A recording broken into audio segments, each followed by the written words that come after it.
जगत में प्रत्येक व्यक्ति को किसी न किसी प्रकार की निर्बलता अवश्य होती है। जैसे कोई बहुत तेजी से दौड़ नहीं पाता तो कोई अधिक भार नहीं उठा पाता, कोई असाध्य रोग से पीड़ित रहता है तो कोई पढ़े हुए पाठों को स्मरण में नहीं रख पाता। ऐसे अनेकों उदाहरण और भी हैं।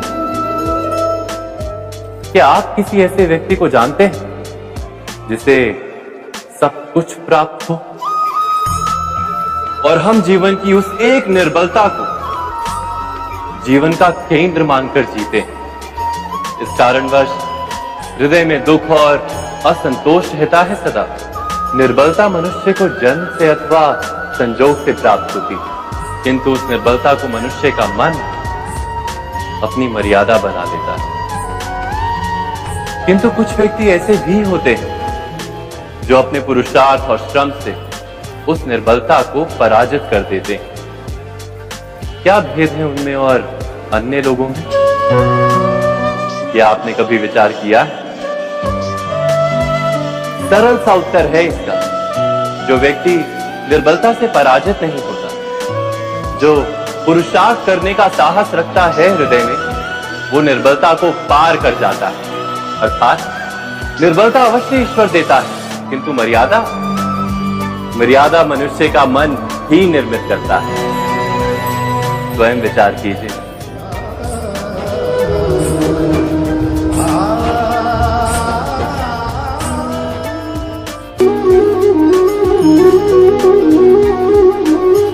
भविष्य का दूसरा नाम है संघर्ष।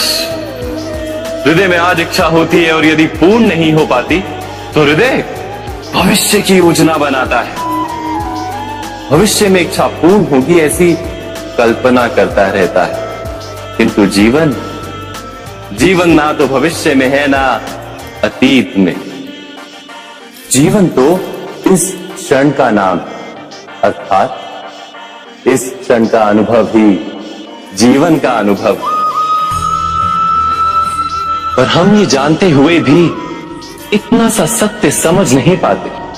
या तो हम बीते हुए समय के स्मरणों को घेर कर बैठे रहते, या फिर आने वाले समय के लिए हम योजनाएं बनाते रहते हैं और जीवन जीवन बीत जाता है। एक सत्य यदि हम हृदय में उतार लें कि ना हम भविष्य देख सकते हैं, ना ही भविष्य निर्मित कर सकते हैं, हम तो केवल धैर्य और साहस के साथ भविष्य को आलिंगन दे सकते हैं, स्वागत कर सकते हैं भविष्य का। तो क्या जीवन का हर पल जीवन से नहीं भर जाएगा? स्वयं विचार कीजिए।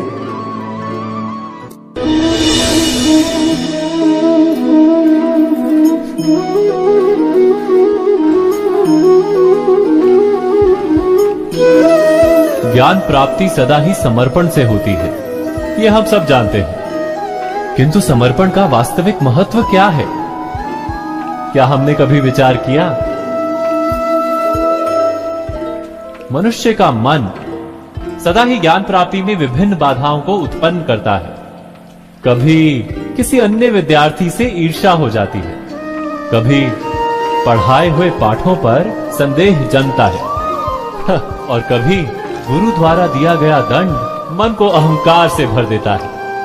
नहीं, क्या ऐसा नहीं होता? न जाने कैसे कैसे विचार मन को भटकाते हैं और मन की इसी अयोग्य स्थिति के कारण हम ज्ञान प्राप्त नहीं कर पाते। मन की योग्य स्थिति केवल समर्पण से निर्मित होती है। समर्पण मनुष्य के अहंकार का नाश